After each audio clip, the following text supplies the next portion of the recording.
이 시간 우리 다 같이 말씀을 보겠습니다. 이 복된 시간에 주신 하나님의 말씀은 고린도전서 4장 16절부터 21절까지 말씀입니다.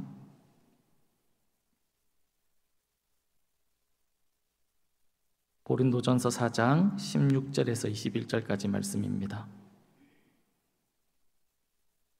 죄송합니다. 14절부터 21절까지 말씀입니다. 고린도전서 4장 14절에서 21절까지 말씀입니다.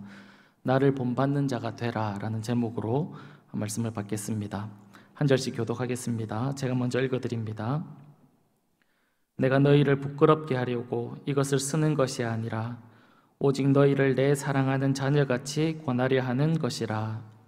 그리스도 안에서 1만 스승이 있으되 아버지는 많지 아니하니 그리스도 예수 안에서 내가 복음으로써 너희를 낳았음이라.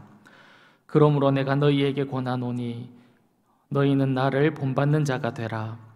이로 말미암아 내가 주 안에서 내 사랑하고 신실한 아들 디모데를 너희에게 보내었으니 그가 너희로 하여금 그리스도 예수 안에서 나의 행사 곧 내가 각 교회에서 가르치는 것을 생각나게 하리라. 어떤 이들은 내가 너희에게 나아가지 아니할 것 같이 스스로 교만하여졌으나 주께서 허락하시면 내가 너희에게 속히 나아가서 교만한 자들의 말이 아니라 오직 그 능력을 알아보겠으니 하나님의 나라는 말에 있지 아니하고 오직 능력에 있음이라. 너희가 무엇을 원하느냐? 내가 매를 가지고 너희에게 나아가랴. 사랑과 온유한 마음으로 나아가랴. 아멘. 사랑이라는 단어의 사전적 의미를 살펴보면 이렇게 기록되어 있습니다. 어떤 대상을 몹시 아끼고 귀중히 여기는 마음 또는 그런 행동이라는 것이 사랑이라는 단어의 정의를 내리고 있습니다. 신약 성경이 기록될 당시에 그리스에서는 사랑에 대해서 정의하기를 사랑에 대한 대상과 범위, 조건에 따라서 사랑을 네 가지로 구분을 했습니다.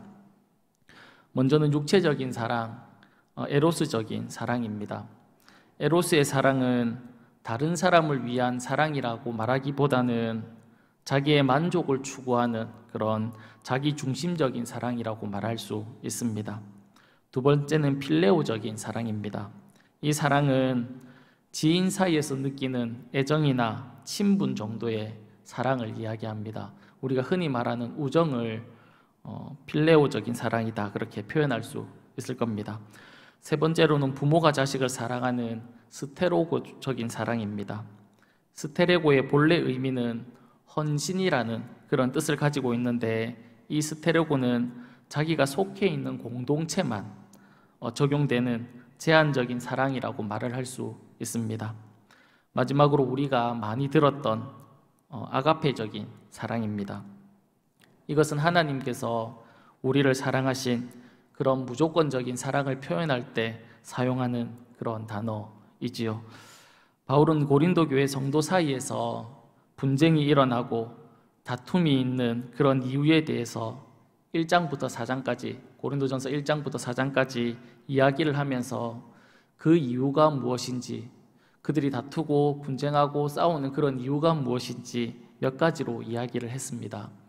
그 대표적인 것이 어린아이와 같은 그런 신앙이기 때문에 그렇게 했다라고 그렇게 말을 하기도 하고 또 고린도 교회 성도들 사이에 있던 성도님들의 마음속에 있던 그런 교만 때문에 그런 일이 있었다라고 지적을 하기도 했습니다. 이런 이야기를 할 때 바울은 어떤 마음을 가지고 그들에게 이런 이야기를 했냐면 오늘 본문 14절에 보면 사랑의 마음을 가지고 그들에게 이런 충고를 했다 그렇게 말씀하고 있습니다. 14절입니다. 내가 너희를 부끄럽게 하려고 이것을 쓰는 것이 아니라 오직 너희를 내 사랑하는 자녀같이 권하려 하는 것이다 그렇게 말씀을 하고 있습니다. 사도 바울은 사랑의 마음을 가지고 그들에게 책망도 하고 충고도 하고 권하기도 했다 그렇게 말씀하고 있는 겁니다. 그런데 그 사랑이 이 사도 바울이 가지고 있던 이 고린도 교회를 향한 그 사랑이 어떤 사랑이라고 말씀하고 있냐면 부모가 자식을 사랑하는 그런 사랑이다라고 그렇게 말씀을 하고 있는 겁니다. 그래서 15절에도 이렇게 말씀을 하고 있습니다. 그리스도 안에서 1만 스승이 있으되 아버지는 많지 아니하니 그리스도 예수 안에서 내가 복음으로써 너희를 낳았다, 그렇게 말씀을 하고 있는 겁니다. 마치 부모가 자녀에게 말을 하듯이 내가 너희들에게 말을 했다, 그렇게 이야기하고 있는 겁니다. 내가 사랑의 마음을 가지고 너희들을 미워하는 그런 마음이 아니라 사랑하는 마음을 가지고 너희들을 훈계하고 가르치고 그렇게 이야기했다, 말씀을 하고 있는 거죠. 사랑하는 자에게 우리는 어떻게 말을 하고 어떻게 행동을 합니까?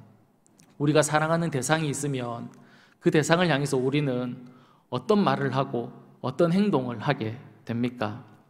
그를 괴롭게 하고 힘들게 하고 억울하게 하고 그렇게 하는 것이 사랑하는 자를 대하는 태도는 아닐 것입니다. 사랑하는 자에게 우리는 어떻게 대합니까? 어떻게 행동합니까? 어떻게 하면 그를 더 기쁘게 할 수 있을까? 어떻게 하면 그가 더 잘 될 수 있을까? 어떻게 하면 그가 더 행복할 수 있을까? 이런 것들을 고민하고 우리는 말을 하고 행동을 하게 되지요. 바울은 이런 사랑의 마음을 가지고 고린도 교회 성도들에게 말을 하고 있습니다. 그 말이 무엇이냐면 16절 말씀입니다. 그러므로 내가 너희에게 권하노니 너희는 나를 본받는 자가 되라, 그렇게 얘기하는 겁니다. 사랑의 말을 가지고 사랑하는 마음을 가지고 그에게 이야기를 계속해서 하고 있는데 그 이야기가 무엇이냐면 나를 본받는 자가 되라 라는 그런 말이었다는 겁니다. 사랑하는 자에게 그의 기쁨과 그의 행복을 위해서 어떻게 해라고 말씀을 하고 있냐면 나를 본받으라, 그렇게 말씀을 하고 있다는 겁니다. 그렇다면 바울의 어떤 점을 본받아라고 그렇게 말씀을 하고 있는 것일까요? 오늘 우리가 읽은 본문의 앞부분에 이야기를 하고 있다라고 생각이 됩니다. 고린도전서 4장 9절부터 13절까지의 말씀인데 이 부분 같이 읽었으면 좋겠습니다. 화면 보면서 같이 읽겠습니다. 내가 생각하건대 하나님이 사도인 우리를 죽이기로 작정된 자 같이 끄트머리에 두셨음에 우리는 세계 곧 천사와 사람에게 구경거리가 되었노라. 우리는 그리스도 때문에 어리석으나 너희는 그리스도 안에서 지혜롭고 우리는 약하나 너희는 강하고 너희는 존귀하나 우리는 비천하여 바로 이 시각까지 우리가 줄이고 목마르며 헐벗고 매맞으며 정처가 없고 또 수고하여 친히 손으로 일을 하며 모욕을 당한 즉 축복하고 박해를 받은 즉 참고 비방을 받은 즉 권면하니 우리가 지금까지 세상의 더러운 것과 만물의 찌꺼기같이 되었도다. 아멘. 사도 바울이 자신의 어떤 것을 본받으라고 말씀을 하고 있습니까? 그리스도 때문에 어리석어지고 그리스도 때문에 약해지고 그리스도 때문에 비천해지고 줄이고 목마르고 헐벗고 매맞고 박해받고 비방받고 이런 모습을 본받으라, 그렇게 말씀을 하고 있다는 겁니다. 미워하거나 싫어하는 사람에게 얘기하는 것이 아니라 사랑하는 사람에게 그의 행복과 그의 기쁨을 위해서 이런 것을 본받으라, 그렇게 말씀을 하고 있다는 겁니다. 그러니까 한마디로 표현하자면 너희는 다른 사람들보다 낮아지고 겸손해지고 주님을 위해서 고난받는 삶을 살아가라, 그렇게 말씀을 하고 있다는 겁니다. 자신이 그리스도를 위해서 고난을 받는 것처럼 너희도 그리스도를 위해서 고난받는 삶을 살아가라, 그렇게 말씀을 한다는 것이지요. 사랑하는 자를 위해서 우리는 어떻게 말을 하고 어떻게 행동을 한다고 말씀을 했습니까? 그의 기쁨과 그의 행복을 위해서 말을 하고 행동을 한다, 그렇게 이야기를 했습니다. 그런데 사도 바울은 고린도 교회의 성도들을 위해서 그들의 기쁨과 행복을 위해서 어떻게 해라고 말씀을 하고 있냐면 나처럼 고난을 받으라 그렇게 말씀을 하고 있다는 겁니다. 우리가 생각하는 것과 전혀 다른 이야기를 하고 있다는 겁니다. 우리는 왜 하나님을 믿고 또 열심히 신앙생활을 합니다. 그 이유가 무엇입니까? 무엇 때문에 우리가 그렇게 하는 것입니까?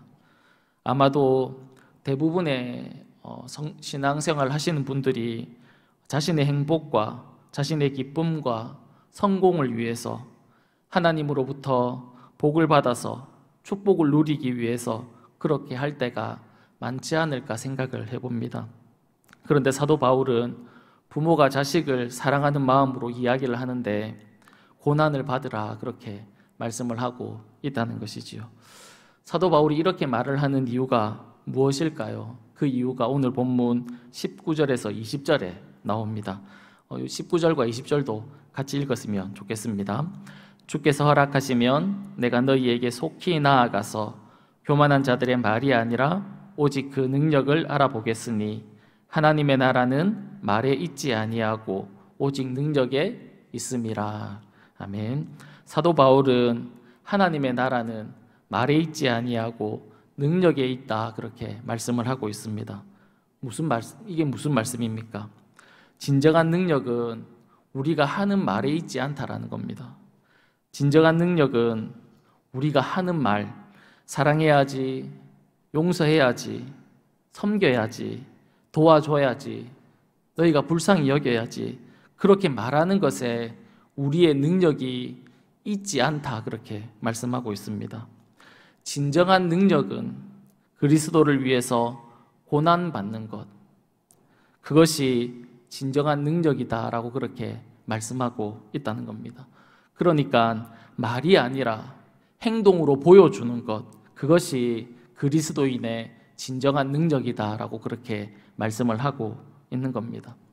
그래서 사도 바울은 내가 고난받는 것처럼, 그리스도를 위해서 고난받는 것처럼 너희도 고난받으라 그렇게 말씀을 하지요.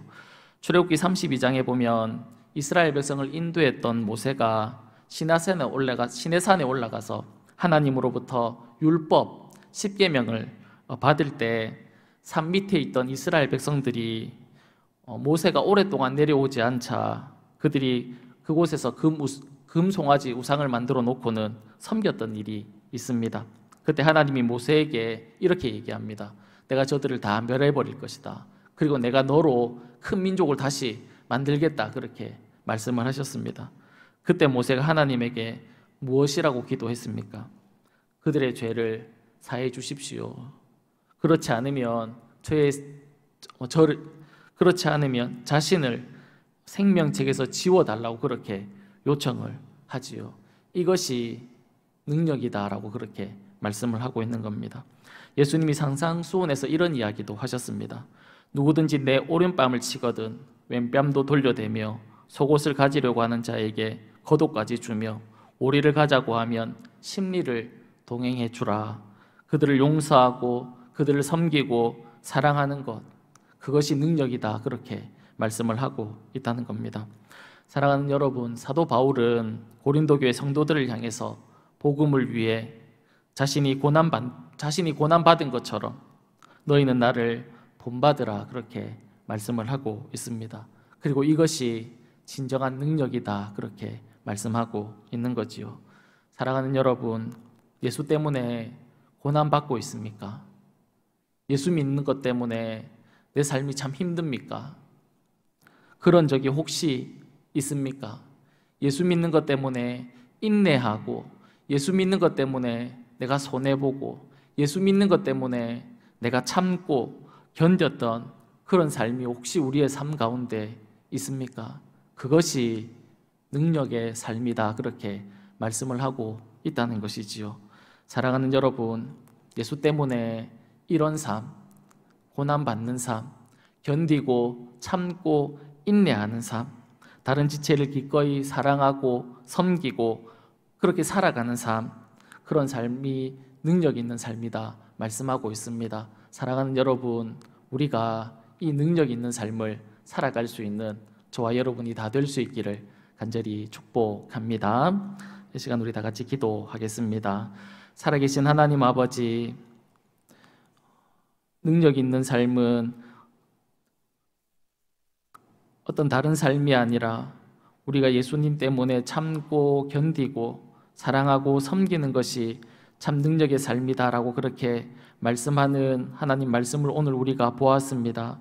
하나님 아버지, 우리의 삶 가운데 이 능력을 허락해 주셔서 하나님 견디고 참고 인내하며 예수님 때문에 복음 때문에 하나님 아버지 힘들고 어렵다 할지라도 견디고 살아갈 수 있는 저희들의 삶이 다 될 수 있도록 주님 축복해 주옵소서. 이런 우리의 삶을 통하여 예수 그리스도가 드러나고 이 땅 가운데 주님이 영광받는 그런 삶을 살아내는 귀한 저희들의 삶이 다 될 수 있도록 주님 축복해 주옵소서. 고맙고 감사하며 살아계신 예수님의 이름으로 기도드립니다. 아멘.